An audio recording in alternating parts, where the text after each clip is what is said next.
Assalamualaikum warahmatullahi wabarakatuh. Selamat malam guys. Pada malam hari ini kita akan melanjutkan konten pembelajaran kita, yaitu kita akan mempelajari tentang penggunaan aplikasi Microsoft Form. Di tengah pandemi virus corona yang akhir-akhir ini melanda kita, maka salah satu pembelajaran diambil yaitu melalui pembelajaran daring.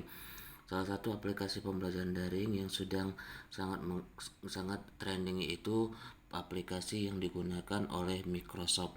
Banyak aplikasi yang bisa kita gunakan, yang bisa kita dapat temukan, yaitu melalui kita mengklik Office 365. Bagaimana caranya? Langkah pertama yaitu kita mengklik Google Chrome. Nah, setelah terbuka aplikasi Google Chrome-nya, kita tinggal mengetik Office 365 atau bisa juga kita mengetik office.com. Nah, ini sudah terbuka. Nah, dimana setelah ini kita pilih aplikasi yang menampilkan Office 365 login. Nah, yang di tanda kursus ini. Sedang berjalan. Nah, di sini telah tampil Bapak-bapak, Ibu-ibu, beberapa layanan aplikasi yang disediakan oleh Microsoft Word seperti Microsoft Teams ini, di mana nanti kita bisa membuat suatu meeting atau pertemuan melalui tatap muka seperti aplikasi Zoom ataupun Google Meet. Nah, ada lagi juga yang Sway, aplikasi Sway ini untuk membuat storytelling. Kemudian ada lagi namanya aplikasi OneDrive, di mana kita bisa membuat PowerPoint secara online. Nah, pada malam hari ini saya akan mengajarkan kepada bapak-bapak, ibu-ibu sekalian bagaimana menggunakan aplikasi Microsoft Form. Ini kita klik Microsoft Form-nya. Nanti akan dilihat ada beberapa tampilan yang bisa kita gunakan untuk melakukan pembelajaran secara daring melalui Microsoft Form. Nah, ini sudah keluar Bapak-bapak Ibu sekalian tampilan dari Microsoft Form yang bisa kalian lihat. Ini dia sudah mulai masuk. Nah, ini di dalam tampilan pertama di Microsoft Form ini ada namanya formulir baru dan kuis baru, di mana penggunaannya terbagi menjadi dua. Kalau formulir baru ini kita gunakan untuk membuat absensi atau semacam survei.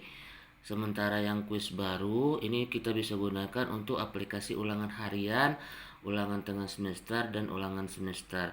Nah, sekarang kita coba untuk aplikasi menggunakan yang kuis baru. Bagaimana cara menggunakannya? Kita klik. Nah, di sini muncul ada kuis tanpa judul. Maka kita klik dulu yang pertama, kira-kira apa yang akan kita buat. Misalnya ulangan harian 1. Kemudian kita juga bisa masukkan deskripsinya. Misalnya kerjakan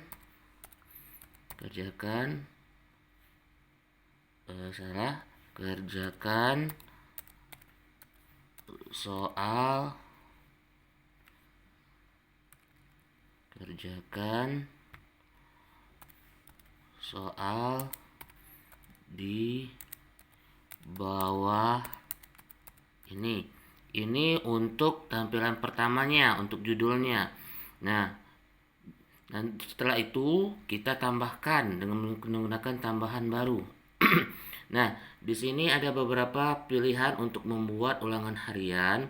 Bisa kita mengklik kata pilihan ini untuk pilihan ganda, atau dalam bentuk teks, atau dalam bentuk penilaian, ataupun dalam bentuk tanggapan. Kita pilih yang tanda pilihan. Nah, ini dalam bentuk pilihan ganda.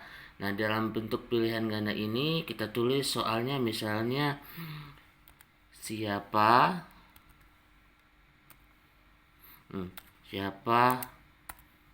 presiden Presiden Indonesia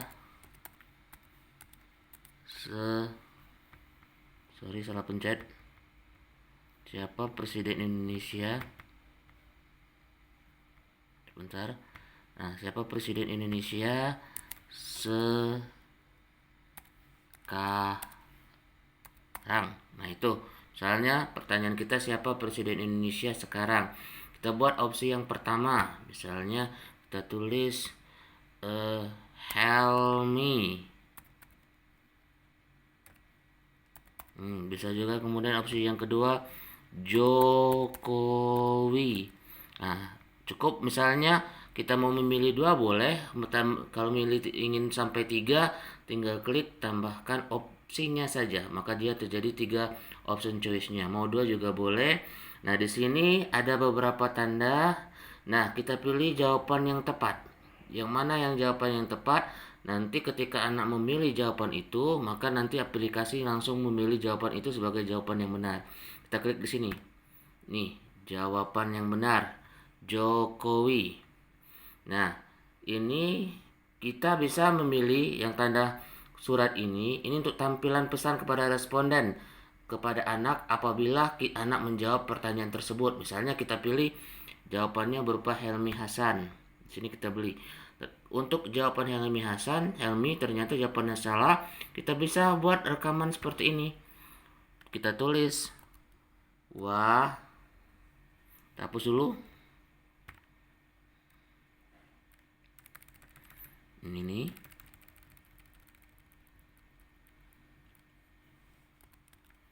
Wah, jawaban. Nah, jawabannya salah. Nah, nanti akan terekam di sini ketika anak menjawab ini apa jawabannya Helmi, nanti akan muncul kode yang menyatakan wah jawabannya ini ternyata salah. Nah, tuh. Kemudian kita lanjutkan ke soal yang kedua. Nah, soal yang kedua apabila kita ingin membuat misalnya soal dalam bentuk matematika, kita dalam bentuk teks.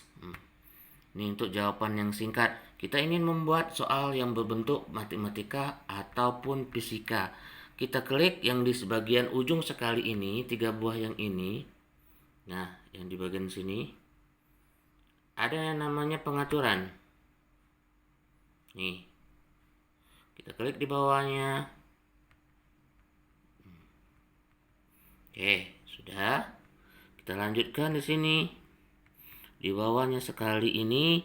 Nah, salah. Nih, untuk memasukkannya, nih jawaban yang pertama harus diisi. Nih, di tanda 3 ini di bawah kita bisa memasukkan aplikasi matematika. Misalnya gini, nih. Muncul di sini aplikasi matematikanya.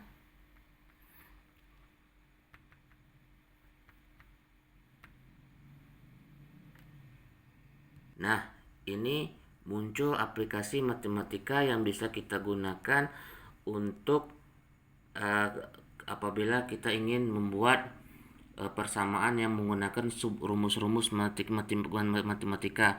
Misalnya log 34 ditambah misalnya misalnya akar kuadrat dari 24 sama dengan, nah ini kita bisa membuat aplikasi matematikanya di sini. Kita klik OK, maka muncullah soal matematikanya. Tinggal kita pilih jawabannya. Nah, ini saya screenshotnya. Log 34 ditambah akar kuadrat 24. Nah, kita tinggal masukkan jawabannya nanti untuk jawaban yang benar. Nah, karena dia berupa jawaban singkat, nanti kita lihat jawaban yang benarnya apa. Nah, untuk melihat bentuk hasilnya, kita bisa klik peratinjau. Nah, maka akan terbentuk hasilnya seperti ini. Tanda yang ada di sini ini untuk suara, digunakan apabila ini ada anak kita yang siswa inklusif yang tidak bisa untuk mengetik tetapi harus mendengarkan suara, maka dia akan muncul aplikasi suara. Ini untuk membantu untuk anak yang inklusif yang mempunyai kebutuhan khusus. Nah, sudah selesai soal yang kita buat. Ini contoh pilihan gandanya, ini contoh yang menggunakan rumus matematikanya. Kita coba aplikasinya, kita mulai. Kita coba kirim. Nah, ternyata tidak mau karena ini jawabannya belum diisi. Kita isi dulu. Nah, misalnya ini. Siapa jawaban Presiden Indonesia sekarang? Kita jawab Helmi. Ini kita jawab misalnya 56. Nah, oke. Kita kirim untuk melihat hasilnya. Terima kasih. Nah, jawaban kita sudah dikirim. Jawaban anak itu yang kita coba praktekkan tadi kita kirim. Kita lihat hasilnya dari yang kita buat. Nah, ternyata kita mendapatkan poin 0 karena jawabannya semuanya salah. Nah, ini aplikasi yang bisa kita lihat dari soal yang telah kita kirimkan yang anak mengerjakannya. Oke, kita kembali lagi ke bentuk awalnya tadi. Oke, nah ini setelah kita selesai, nah ini ada responnya 1. Anak telah menjawab. Apabila anak telah menjawab soal dari kita ada langsung responnya. Nih, 1, aktif. Nah, ini. Nah, waktu penyelesaiannya dibuat 1/8. Ini kita bisa buka untuk spreadsheet-nya, untuk tampilan. Berapa nilai anak, nama anaknya siapa, skornya berapa. Jadi kita tidak capek lagi untuk melakukan penilaian secara manual. Nah, di sini juga ada untuk tinjauan jawaban ini untuk melihat jawaban benar salah anak. Dan yang ini terbitkan nilai, ini untuk nilai akhir anaknya. Nah, ini karena sudah ada yang menjawabnya responnya maka 1. Nah, sudah ada responnya 1 seperti ini. Oke. Nah, kemudian kalau kita ingin membagikannya, untuk membagikan apa yang telah kita buat, kita tinggal menge-share bagikan kepada anak. Nah, ini untuk meletakkan linknya. Nah, kita tinggal lihat tautan yang ada di sini, kita ambil, kemudian kita copy pastekan di sini. Kita copy paste seperti ini.